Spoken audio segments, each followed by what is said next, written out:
Welcome, welcome. Thank you guys so much for joining us tonight. This is our third event in our series with the womb. And tonight we are, of course, focusing on labor, the fear, tension, and pain cycle. I have to admit, this is my favorite session. I'm so excited. Just because I am obsessed with the content. So just to give you a bit of background about myself, my name's Melissa. I'm with the marketing team.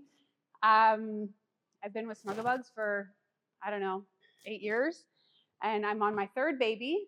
I've done home births with the first two, and hopefully I'm going to do a home birth with the third, but I always like to just leave it at hopefully to keep my options open. Because for me, that is actually one of the big things that helps me kind of get through the labor process and kind of prepare is I don't want to pigeonhole myself into one way is the only way. And if it doesn't go according to plan, which birth never does, that's going to throw me into a tailspin and cause me a lot of stress. So if I can pass on a little bit of wisdom, it would be just shit goes sideways all the time. And that's fine. How many of you are on your first baby? How many of you are terrified? That's totally natural. I will share a little bit of my own experience. So one of the reasons that I'm so excited about tonight's content is because being afraid of that labor process, that's one of the biggest scary things about having a baby. I mean, the baby is that's a whole side thing that comes after that responsibility and, not knowing what the hell you're doing in new parenting life. But the first major hurdle is labor. And it's kind of like, what have I gotten myself into? So for me, and especially knowing that I wanted to do a home birth, and that meant an epidural was not in the cards for me, and all of that, I really focused a lot on kind of mentally, emotionally, and physically preparing for labor. So that was, keeping my body healthy and doing exercises so that I felt kind of empowered. It was doing a lot of kind of mental exercises. So Megan, who's going to be our speaker tonight, is actually, she's a hypnobirthing coach, which I am not a hippie. I promise. Nothing gets hippies, but I did a lot of hypnobirthing classes because one of my good friends back there, Nicole, is a doula. And I had talked to her all about like, okay, I want to do a home birth, but like, what the heck am I getting myself in for? And she was like, you got to try this hypnobirthing. It really helps you like, manage your emotional and mental energy in that labor process.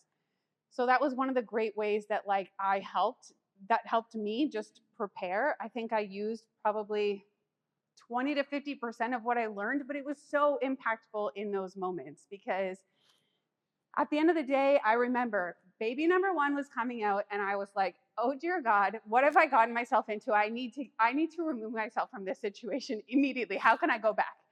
And you really cannot go back. It is like, what's that? Going on a bear hunt. You can't go over it. You can't go under it. You have to go through it. And really having that attitude, actually, I was just like, you know what? My body knows exactly what I need to do here. Millions and millions and millions of people have been in this situation before me. And it's just like, you just got to go through it, trust in your body. And I mean, I learned actually a lot of that through this hypnobirthing exercises and all of these things that I did to prepare. So Megan is here from the womb. She is a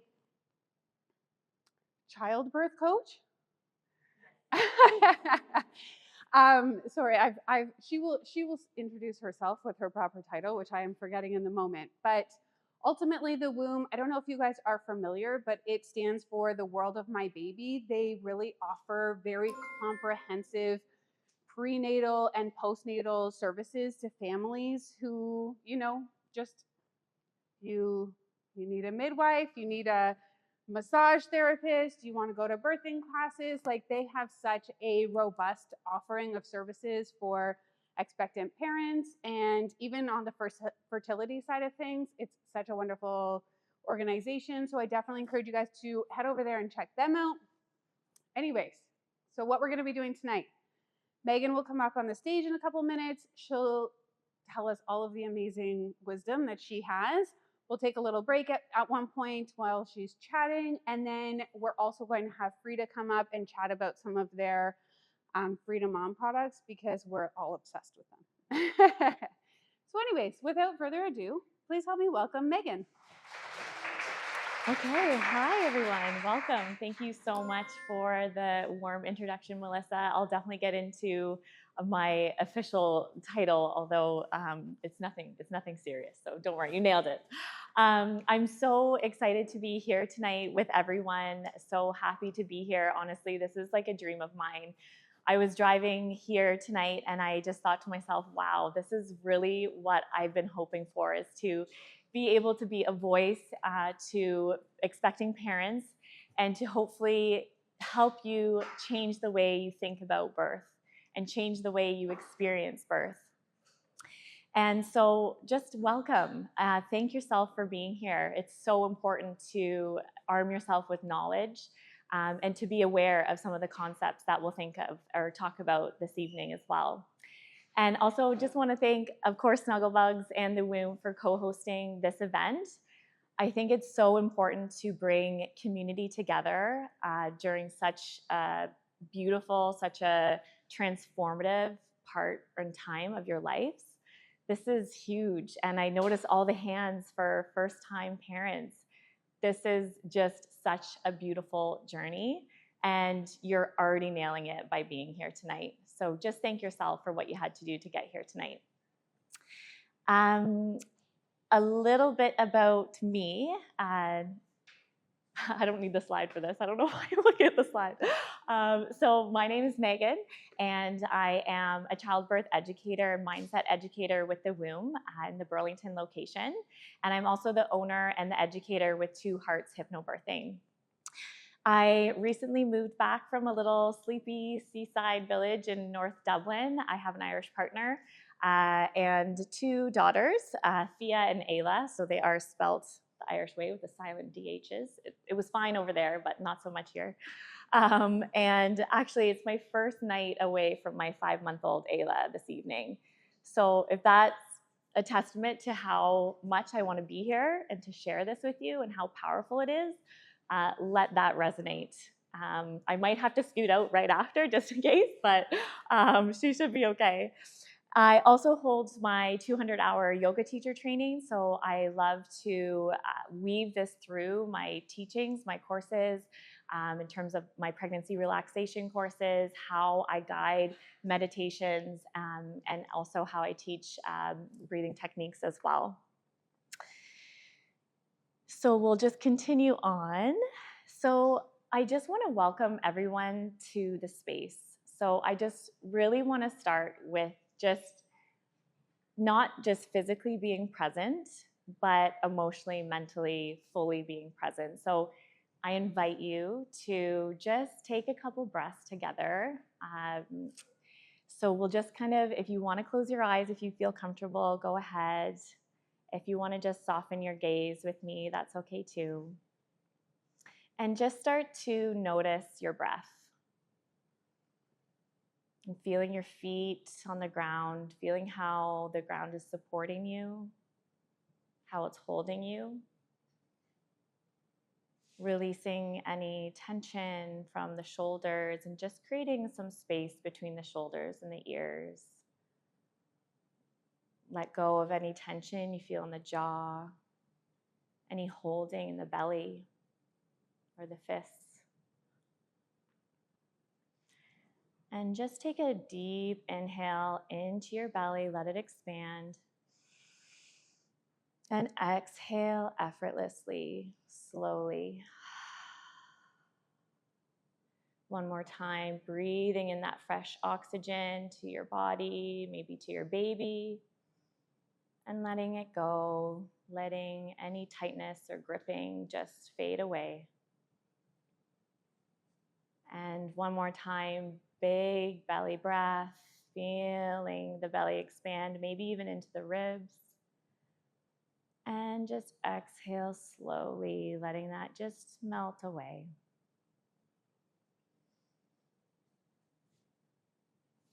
You can come back to the room here, just flutter open your eyes and just stay here. And again, thank yourself for being here.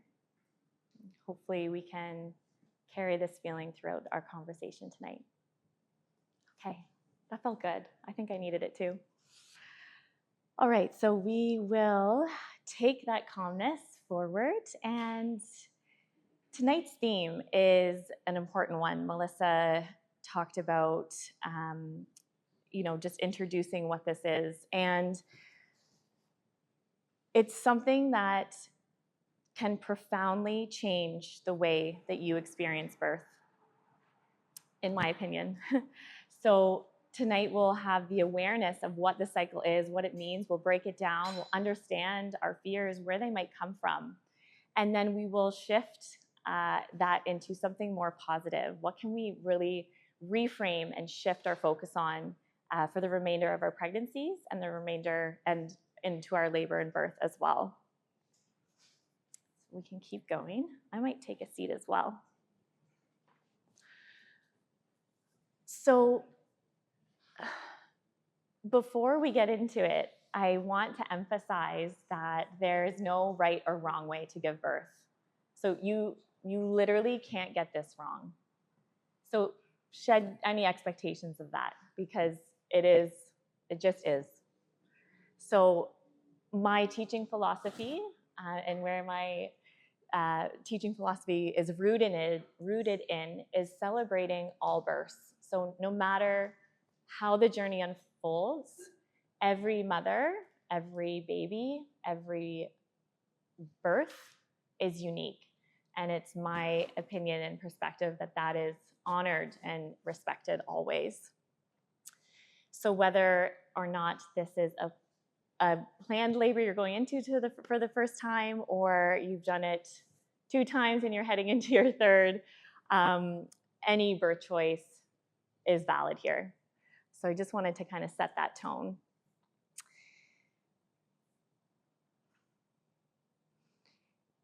Also worth mentioning that I did not create this cycle. So honoring where it comes from, a doctor in the 1930s named Dr. Grantley Dick Reed founded this concept of the fear, tension, pain cycle. So we'll be digging into his work and watching a little video about the story that really inspired this concept. Of course, a lot of this is rooted in hypnobirthing tools and techniques as well. So the founder of hypnobirthing, Marie Mongan, a lot of this is inspired from her original work. And just know that I can be your guide. I'm not the source of this, but I can guide you in terms of reminding everybody that this is already within you. This is an inner knowing, this is an inner wisdom that is so powerful that if we create the space for it, birth will unfold in such a magical way. So if anything at all, you're looking for a little boost of confidence tonight, let that be it. Let that be it. Remind yourself that your body already knows. We just need to help the mind get back there.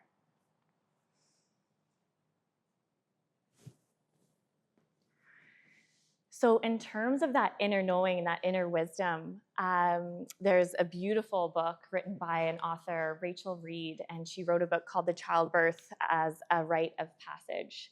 And in the book, she says, the most important knowledge a woman can gather in preparation for childbirth is self-knowledge.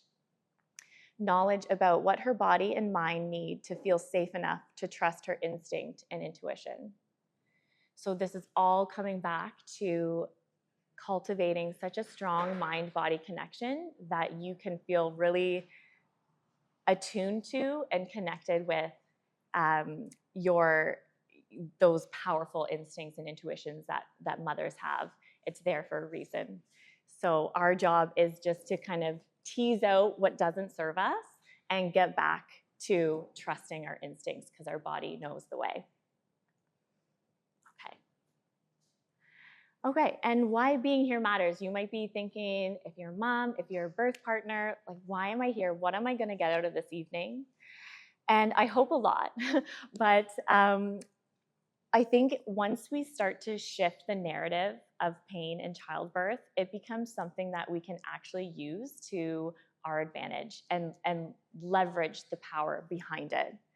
So understanding first and foremost that pain is productive in labor. It has a purpose. You get to meet your baby at the end of it. That's huge. So that is just such an important maybe mindset shift to think about that if anything in life, you're getting like the best prize at the end of this. Knowledge reduces fear. So we're already taking the first step this evening to start to release some of those fears that we might carry with us. We have the power to influence our emotional state, our environment, as well as our expectations. So we will get into a little exercise to see the strength of the mind-body connection. We actually just saw it when we were doing our first breaths. I don't know if anyone felt a little bit more present, felt a little bit more calm. The energy seemed to kind of just settle a little bit, which was nice. So that's the power of the mind-body connection. It's instant. It's instant. And a lot of the times when we're preparing for birth, it's our culture, but we are focused maybe more so on the physical side of birth, preparing our physical bodies. And that is so important. And they deeply matter, all of those tools. But I think what's often left out of that conversation is how are you preparing your mind? If the mind informs the body, why don't we focus more on our mind and our mindset and how we think about our birth, how we visualize our birth? And a strong mind-body connection is less fear and more flow. And that's exactly what we want during birth. Okay. So to illustrate another mind-body connection and the power of this, I'd like you can close your eyes again if you'd like, or just kind of visualize this in your mind. But just picture this scene. You're stuck in traffic. It's literally going nowhere. You are on your way to something really important. Maybe it's a job interview or somebody's having a baby. And someone's honking at you. You're just anxious and you just can't get anywhere. See if there's any signals from your body from that example. It doesn't work for everybody, but you can use an example if you think of something that does make you nervous. If birth makes you nervous, think about that. Okay, scene 2. Now picture yourself in your happy place. If you don't know where that is, you can picture yourself on a beach, under a tree, the sun glistening down at you. You feel the warmth on your cheeks, and you're just happy. Your mind and your heart is at ease, and you have nothing to do. That feels nice. So sometimes it takes a little bit of awareness or practice with these things to feel them right away. And so if you didn't feel anything in your body, that's okay. But if you did, that's just to show, even by imagining something negative or positive, has a direct physiological response in your body. Okay, did anyone notice anything? Yes, no, yes, okay. Perfect. Well, come to a hypnobirthing class and you'll notice it even more. So what if birth could feel like this? What if birth could feel like scene 2? Relaxed, calm, present, maybe feeling connected to the person next to you. These feelings are so possible in labor. They're supposed to be there. Those are the actual feelings and emotions that should be there. And we hold the power to change that experience. And that is so powerful to me, that's actually within most of our control, is setting up that environment, setting up that state. So birth can be filled with confidence and connection and calmness. And we just need to create the space for it and allow it. And we'll get to how to do that. So just start reframing your mindset just now in terms of fear is not the center of birth and labor. It doesn't have to be the full story. There is so many other things beyond it. Okay. So let's get into the theme, which is the pain, tension, and fear cycle. So I'm just going to, fear, tension, pain. I'm just going to do a quick overview, and then we'll get into each. Chris, if you don't mind just going through. So I guess, are there words on there? I just can't see them maybe. Okay, well, I can't see them. I don't know if everyone else can, but fear is at the top. So fear is first. Fear creates tension in the body. That is the physiological response to fear in the body. Muscles tighten. We go into fight or flight. This is something that can be from a conscious fear, a subconscious fear, something that's real or imagined. So we've got this thought, our body tenses. So that's tension. We're in this fight or flight, and basically all of the blood is going to all of our extremities and the organs that we need to fight or flight. This is not useful in labor. We are not fighting or fleeing anything. We want to be as connected and grounded as possible. With tension and tightness in the body, our pain threshold goes down. Our pain receptors are heightened, therefore sending more pain signals to the brain. So we're actually feeling more pain than there actually is. And it's a self-feeding loop, and we can get just stuck here. We go back up to fear, we're feeling all this pain, and it confirms our fears for us, and the cycle just loops. So it's not all doom and gloom. We'll get to the positive cycle of this, but we'll just go forward, Chris, if you don't mind.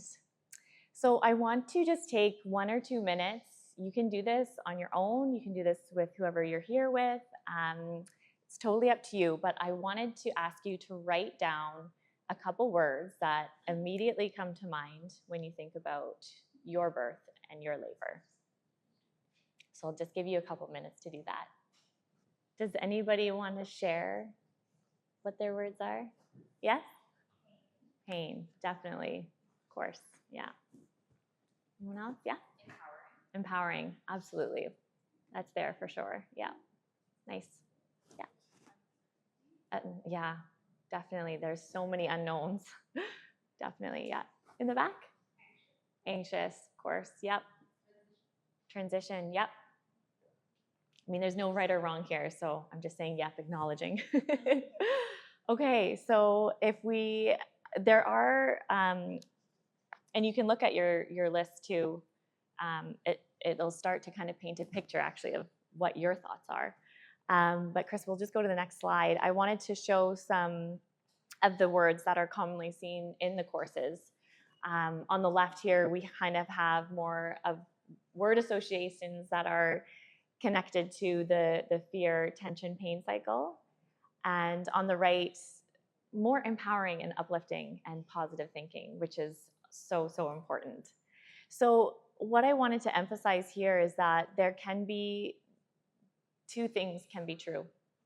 You can be scared, and you can also feel really calm. This can kind of weave back and forth, so they're not mutually exclusive of each other. They can both exist at the same time. What we want to really work towards is making the shift in our mindset, in our language, in the content we watch, and what our mind perceives. We want to move more to the right-hand side. So love and strength and power and trust, confidence, calmness. These are all beautiful words to describe birth. Okay. So I wanted just to introduce you to this concept. It is something that's true in life, not just in birth, but our expectations shape our experiences. So birth aside, we can maybe think of a different example. If you expect something to go wrong, or be painful, or be hard, or be a struggle, most likely it will be. That's just how the brain works. On the flip side, on the positive note, if you think something's going to be empowering, uplifting, the best day of your life, it'll bring me the happiest joy I've ever felt, again, most likely, that is what you will experience. So our body actually begins to open when we're thinking of more positive mindset around birth instead of protect. So it naturally opens up our minds to allow that space for that to be true. And just to normalize fear as well around birth and labor, that is so normal and valid. I was fearful as well. And so it's okay to feel that way. We can move on. So maybe ask yourself, what contributes to these fears, and are they even yours to hold? Where do we get these fears from? Why do we have these associations? So a lot of it is thanks to our cultural conditioning. So I think everyone here can probably think of an example from like a movie or a TV show that has illustrated birth as all those words on the left. It's like screaming, get me to the hospital, it's an emergency. There's so much fear and panic and chaos. And that's what we're fed from such, even a young age, even before we ever think about the potential of becoming a parent. Those scenes, those images, how birth is portrayed is embedded in that way. And that actually creates a subconscious fear, which is a little bit more difficult to release, but it's possible with hypnobirthing.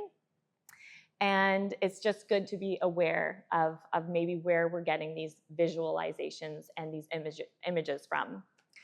Medicalized language. So since the medicalization of birth, there's all of these terms that you might have heard in your past, or maybe not yet, but some common things to say. There's a failure to progress. There's no failure in birth. Pain relief. I had to get X, Y, or Z. They told me I had to get X, Y, or Z. Delivery. These are just some examples of just showing that the mother is passive in all of these. She should be in the driver's seat. It's her body, and she knows it best. Well-meaning friends and families and strangers, it happens. I'm sure you guys have all experienced this, which is unfortunate, but everyone wants to run with you. They see you pregnant, and they run at you with negative birth stories, chaotic birth stories, traumatic birth stories, and that is a heck no.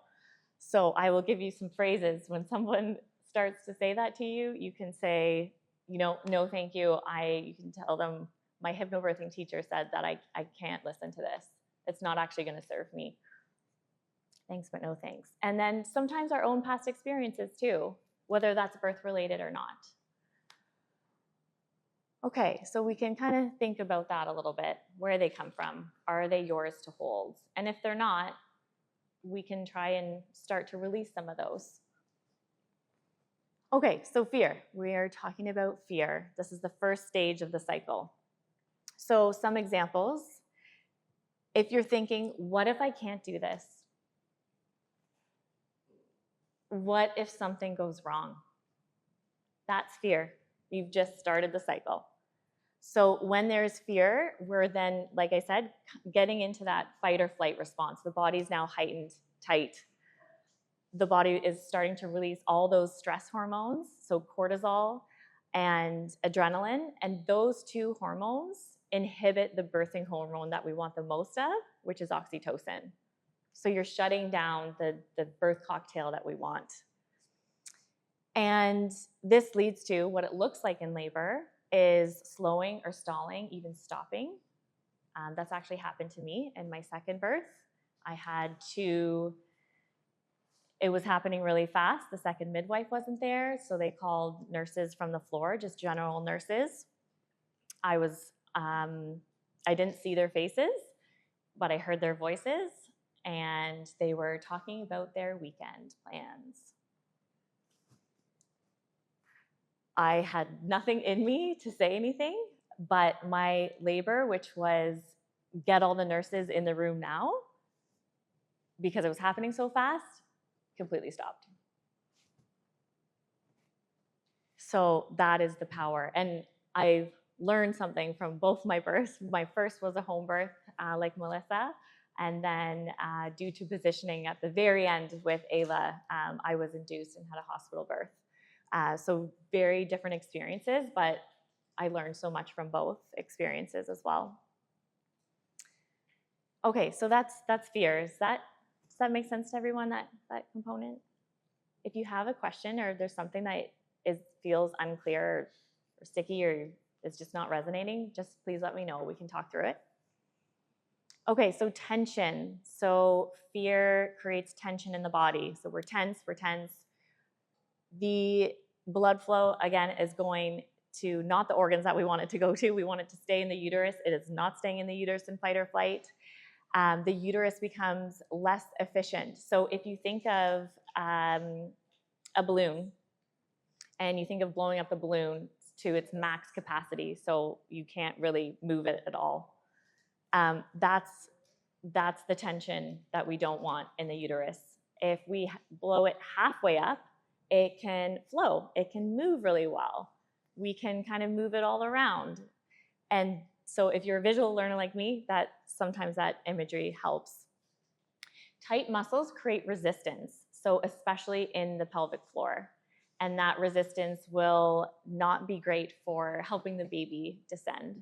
And it's not just physical tension. Again, we are trained to think that this is a physical thing. No, it is also, and much more, a physiological state. So tension disrupts the hormonal balance for natural pain relief, which is beta endorphins. And they are stronger than morphine. So that's how important it is to create this ideal state in the body so that our birthing hormones can flow, because they are there for a purpose. Mother Nature doesn't really screw anything up. She gets things pretty good. So this is an immaculate designed process. In terms of pain, next slide, please. So when we have this tense body, everything's tight, we're gripping, we're holding, nothing's moving, nothing's free flowing, our intensity and our perception of pain heightens. The uterus is now working harder. So going back to that balloon idea, it's working harder. It doesn't have that ease. And this can also lead to some emotional pain. It's frustrating. I'm exhausted. That is definitely a truth as well. And so then this cycle loops back to fear. So when we're in more pain, our mind is now validating and confirming that those fears are real because we're in pain. And the cycle just loops. So some examples would be, this hurt more than I thought, and I knew I couldn't handle this. So we have more fear, then we have more tension, then we have more pain, and we're stuck. But the good news is that like any other pattern, this can be changed. It can be interrupted. This is not inevitable. I want to share a video of Dr. Grantley Dick Reed's work on the fear, tension, pain cycle. I keep thinking I'm going to get that mixed up. This video will speak for itself. It's only like a minute and a half. But I think the message is really important, and it will help kind of transition us from talking about this cycle specifically to one that embodies confidence, safety, trust, power, all the good stuff. Okay. So that's a pretty powerful story, and the purpose of this video is really to show that when there is an expectation to feel pain, that's what's experienced. And however, in this case, she lived in, I think he said, the East End London slums, so she didn't have all of this influence. She was pretty isolated. She probably just went on her merry way, and you know, clearly she had a healthy baby and she was healthy, and it was a beautiful experience. And she didn't realize that there was fear involved. She didn't realize that it was supposed to hurt. And I think that is the power of the mind. So what if fear wasn't part of the story? What if we can walk into the rest of, what if you can walk into the rest of your pregnancy and into birthing your baby with a new perspective, a fresh look on things? What if this is going to be the best experience of your life? And for me, it was.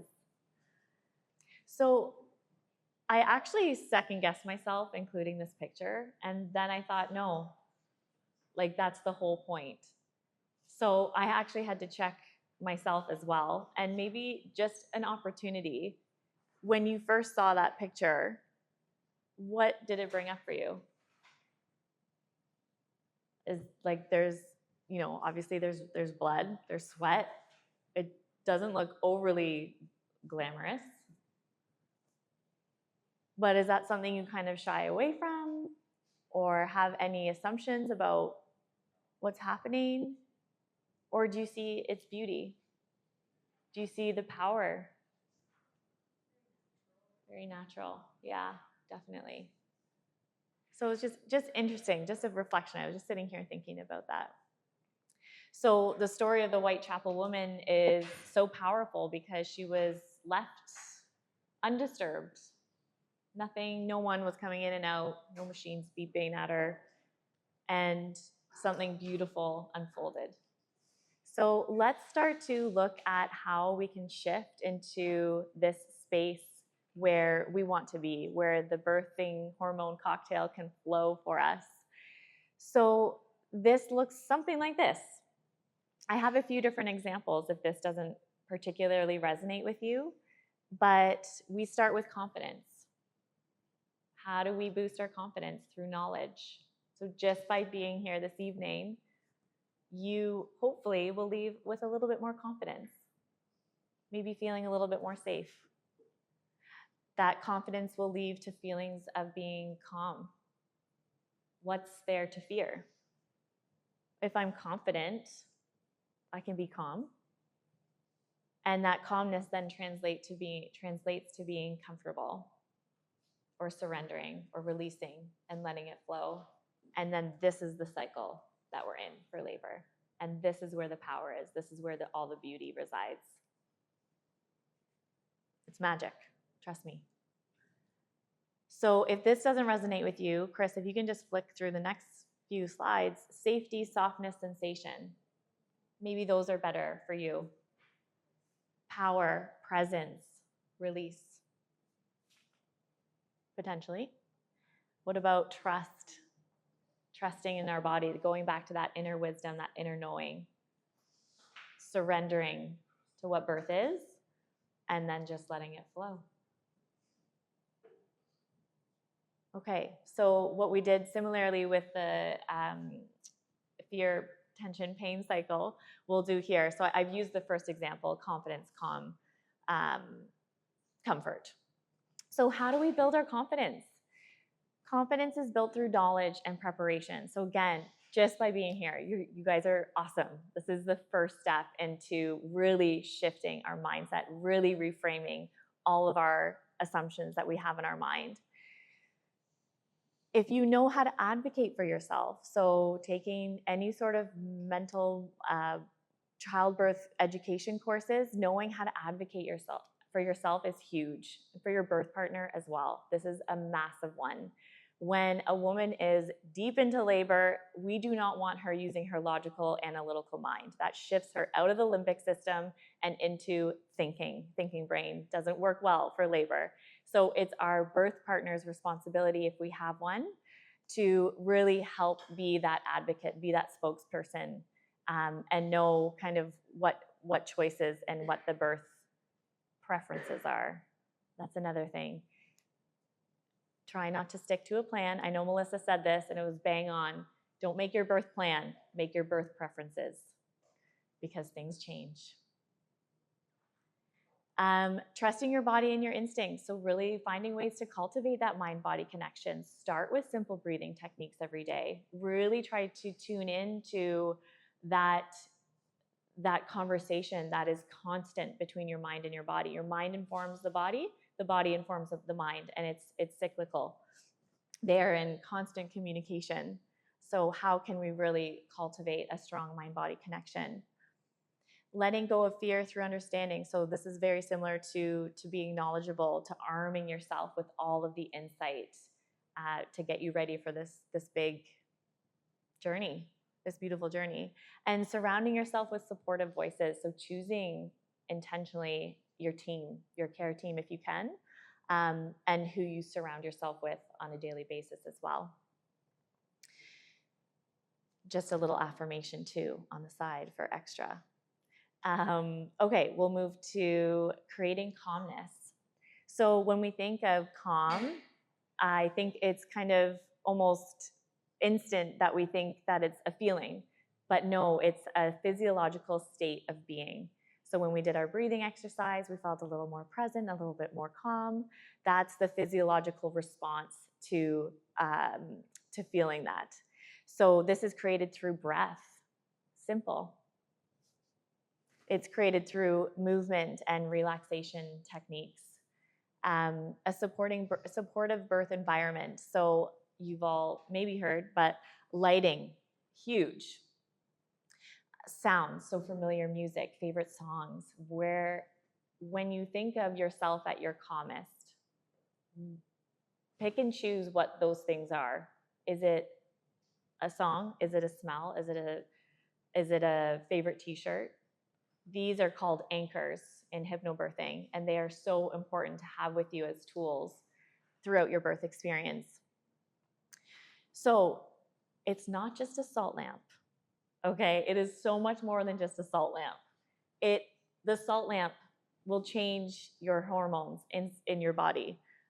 This is just like, for me, it's like the coolest thing ever. But yes, going back to the birthing hormones, what we want to optimize in birth, being in that optimal birth hormone flow, is a huge wave of oxytocin and beta endorphins as well. And fun fact on oxytocin, if left unmedicated, a woman will have her highest dose of oxytocin in her lifetime. So oxytocin is the love hormone. It's the feel-good hormone. We want so much of that, and we want so much of it in birth. And calmness is avoiding unnecessary medical interventions. There is a space for interventions, absolutely, hands down, yes, but unnecessary medical interventions is something that we do want to avoid.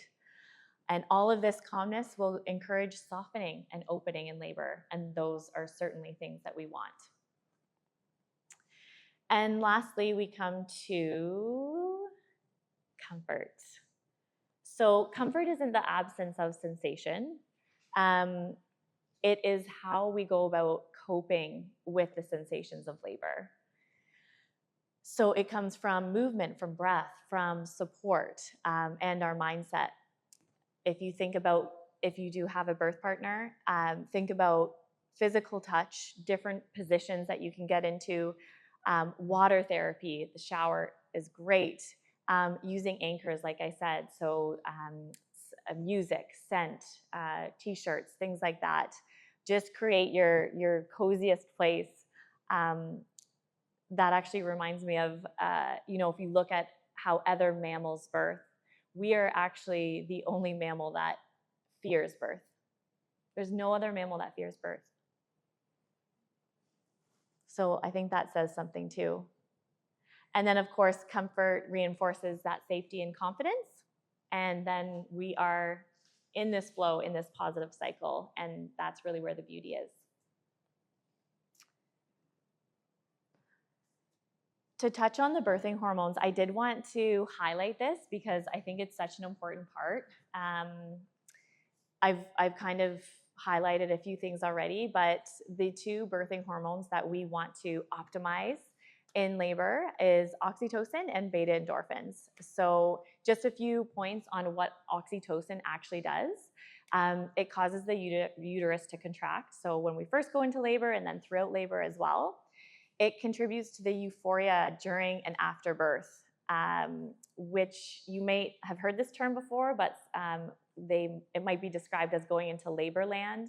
So it's said that some women kind of can get to this altered state of consciousness and they're kind of in between two worlds. I've experienced that with my first birth. It helps with the birth of the placenta, so following your baby, reduces the risk of postpartum hemorrhage as well, and also helps to really cultivate that mother and infant bond, so responsiveness to baby as well. I think there might be lactation benefits as well, but that's not my expert field, so I'll stay away from that. But the list goes on and on. We just want a bunch of oxytocin. And then beta endorphins, so like I said, nature's pain reliever. So for instance, my own experience, I was induced for my second daughter, Ayla.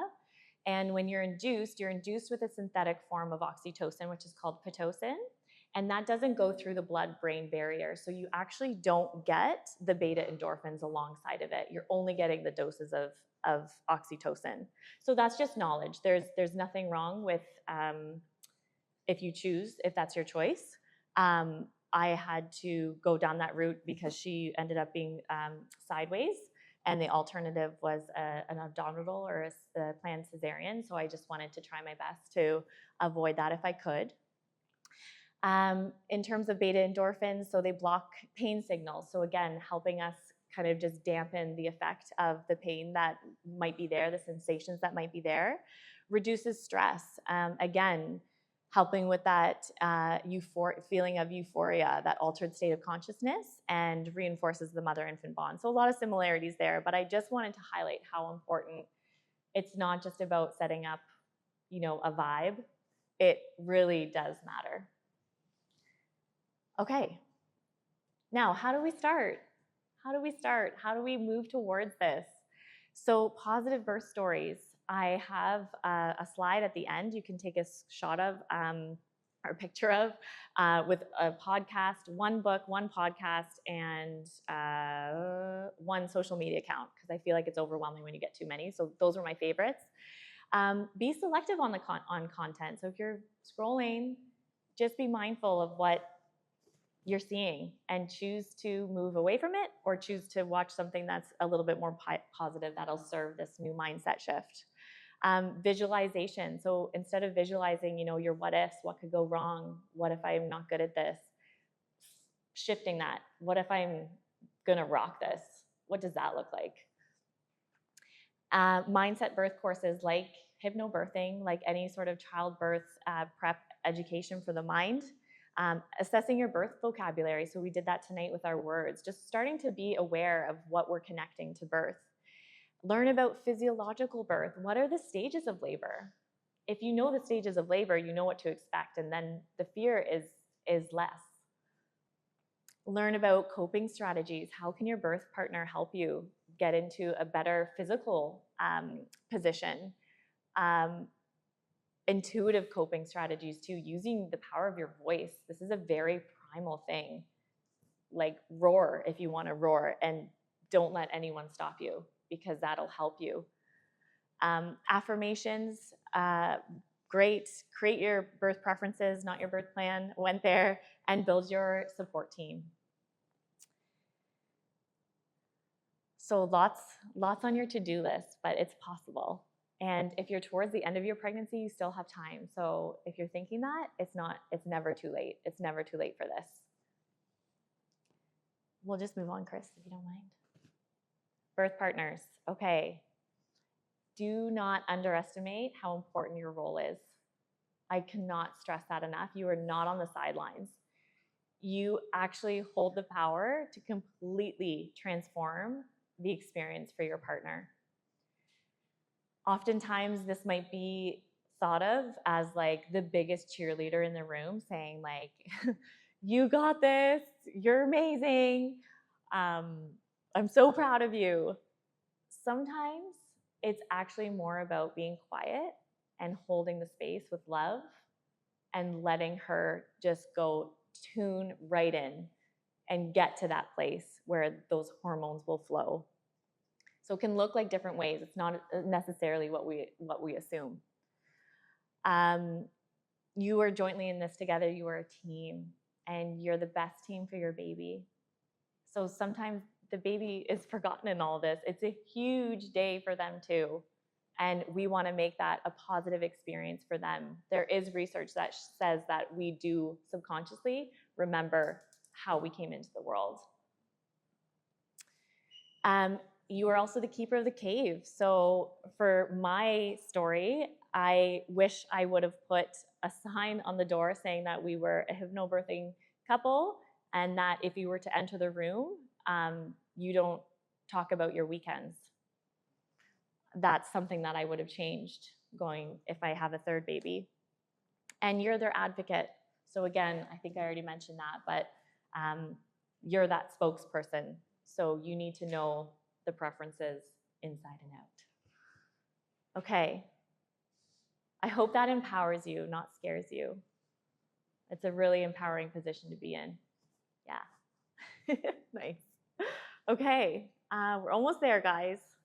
So my ask is to, if you have some of more of the negative words that we did in our earlier exercise, what comes to mind when you think about labor and birth, my ask to you tonight or in the coming days is choose 3 new words that you are going to fall back on when you think about your birth and when you visualize what's going to happen. Focusing on what you do want the experience to look like and less about what you don't want. And if it helps you, you can think about what words do we show tonight: confidence, calm, trust, power, anything in those positive cycles, what you can relate to. I think that is a good first step. Second ask on the next slide is believe in the birth that you want. It's possible.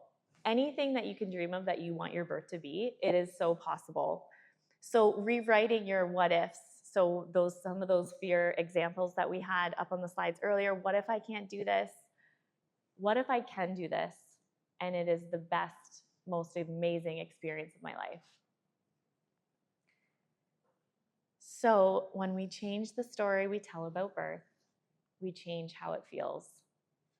And I hope that you can walk away from this evening with a little bit more positivity, a fresh perspective, and perhaps even a little bit of excitement for what's to come. So that is it. Thank you. Thank you for being here. Thank you for being curious. Thank you so much, Megan. That was amazing. I feel amazing coming out of that. And like I mentioned at the beginning, I'm on baby number 3. But I was telling a new friend in the audience earlier that I actually feel the least prepared for baby number 3, because baby number 1, I paid attention. I did all the research and I did all the things leading up to the birth. And now this time I'm like, we're just along for the ride, running here, there, and everywhere. But so much of what you said resonated with me. And I thought I would share just a little bit about, that positive mindset that Megan was speaking about, with, building your confidence, creating a calm environment, and feeling comfort. Just a very personal experience as to how I literally did exactly that to prepare for the birth of my kids. And I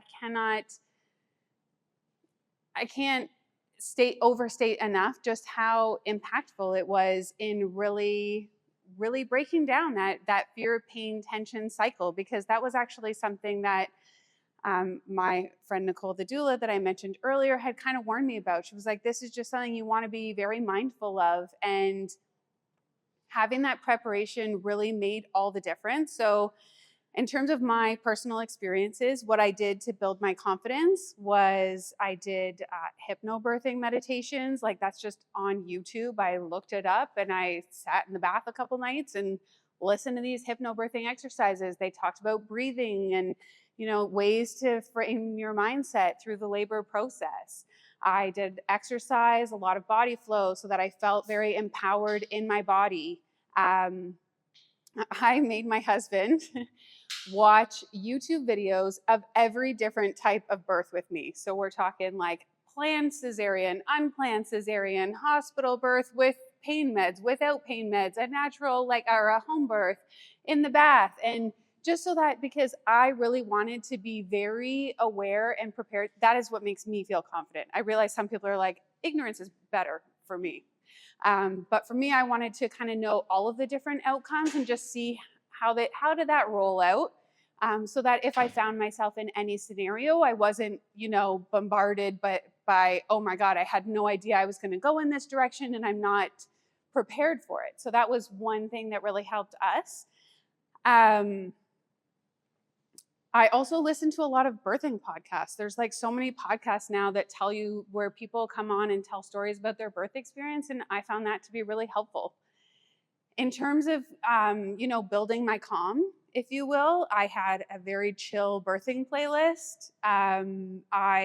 For my first, I delivered in the bathtub. For my second, he came in about 10 minutes. So that did not work out. And our bathroom was under renovation at the time. So when we're talking about the birth partner's job, my husband's job for second baby he was literally cleaning the bathroom, because it was like the bathroom that the contractors were using. It was our side bathroom. And I was like, the baby's coming, go get the cleaning supplies. Like, we're not going to have time for anything. So anyways, that's a whole story on in itself. And just, really focusing on my breathing. And then from a comfort standpoint, I mentioned at the beginning, reminding myself that millions of people have done this before me. And if they can do it, I can do it too.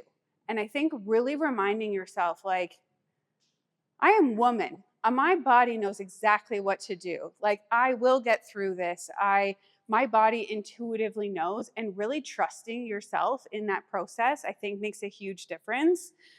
I also took a bit of an attitude of like, whatever will be, will be. I have these goals or these thoughts about, how it might be nice for things to play out, but I wasn't dialed into a specific plan. I was very open to, if things go, if I have to go to the hospital, that's fine. People go to the hospital all the time. I'm the oddball here for not going to the hospital. So like, it's not a big deal. But for me, actually, where I felt most comfortable was in my home. So I was like, if I can do it there, great.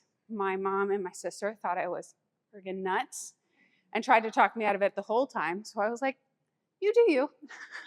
I'll just be over here, keeping my plan. And just focusing on being present and calm. And I loved what Megan was talking about with birth partners, because some birth partners are like, they're coaching, you see it all the time. They're like, oh, you're doing great, babe. Like, you got this. I'm so proud of you. And I was like to my husband, I need you to put a cold cloth on my head and don't say anything.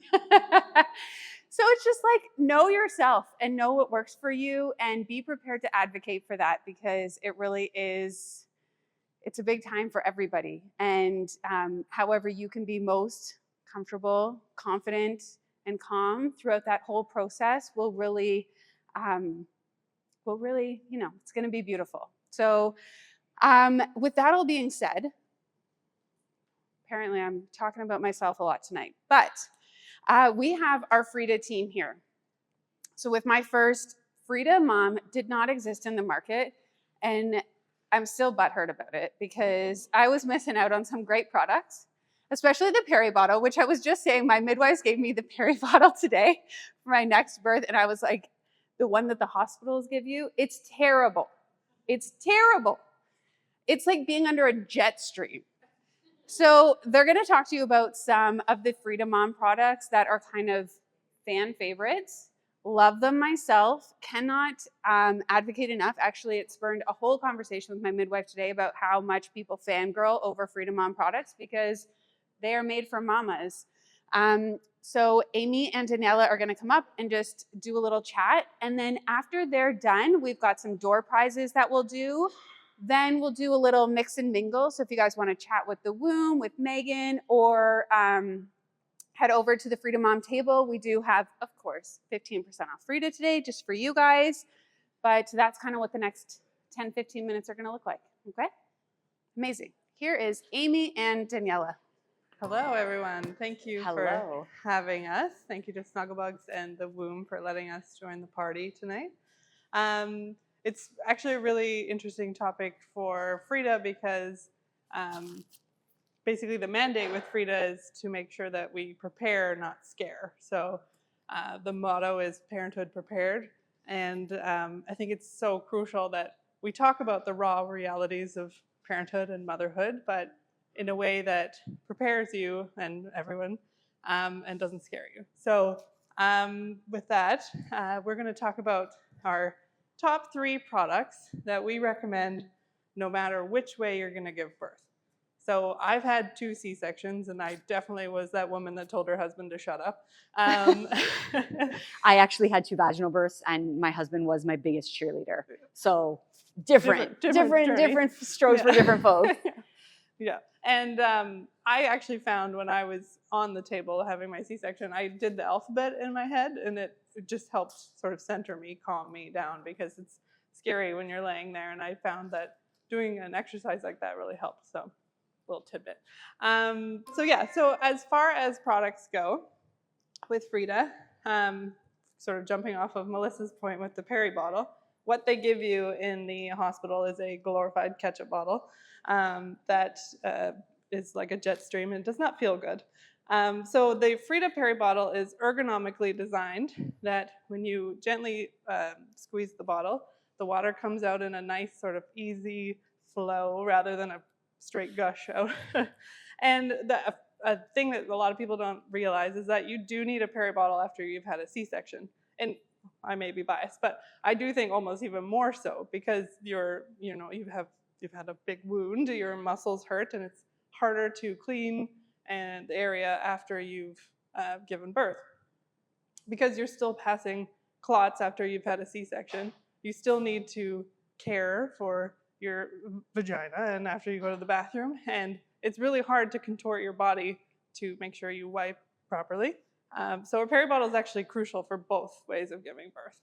And the reason you would use it for a vaginal birth, just to be straight and honest, is after delivering vaginally, you're extremely sore, and imagine you may have torn, or you may have stitches, or you just may have pushed for hours, so it's sensitive.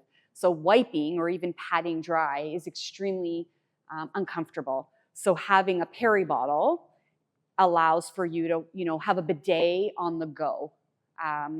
And the angle of the spout actually is just really helpful in the ergonomics of, sitting on the toilet and washing. I would keep one in my bathroom at home. I'd keep one in the shower. It was just an easy way to cleanse.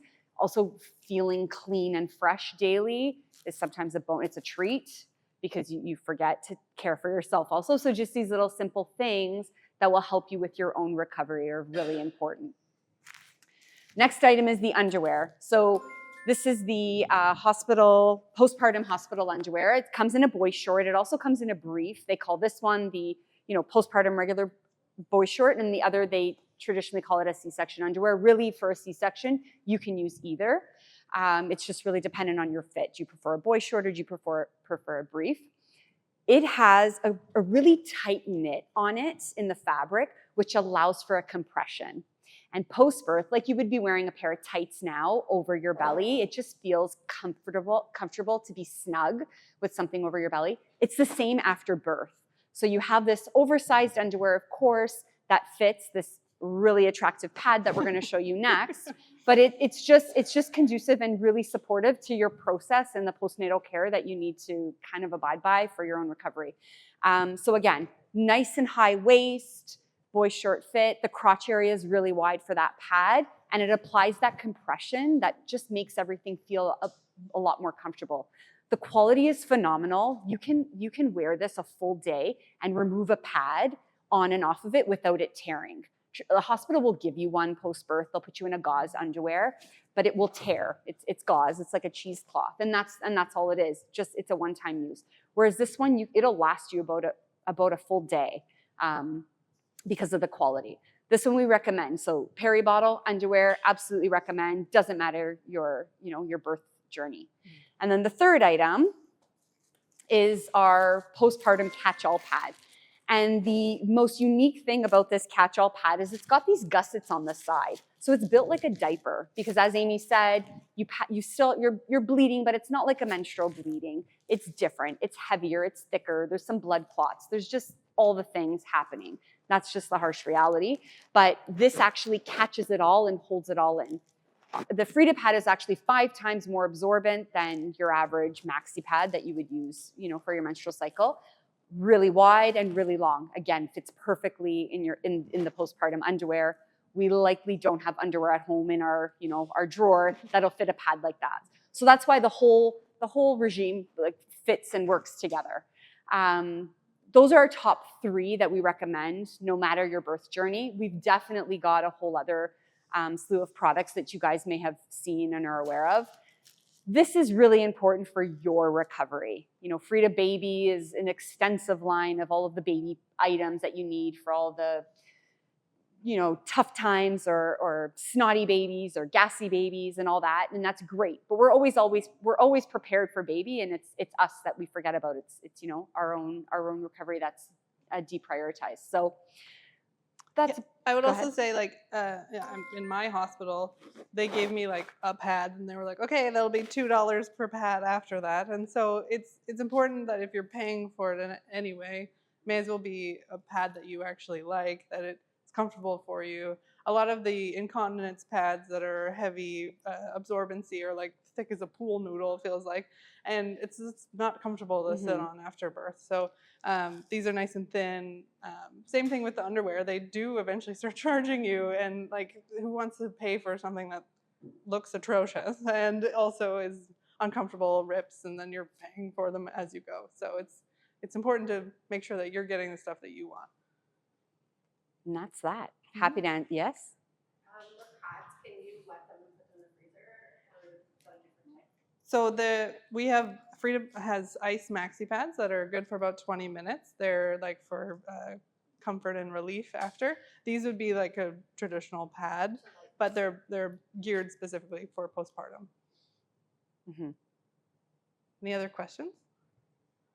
We can also answer questions over there because Sometimes some it's things are a little topics. sensitive. Yeah. Okay, Good. great. Thank you. Okay, well, thanks everyone.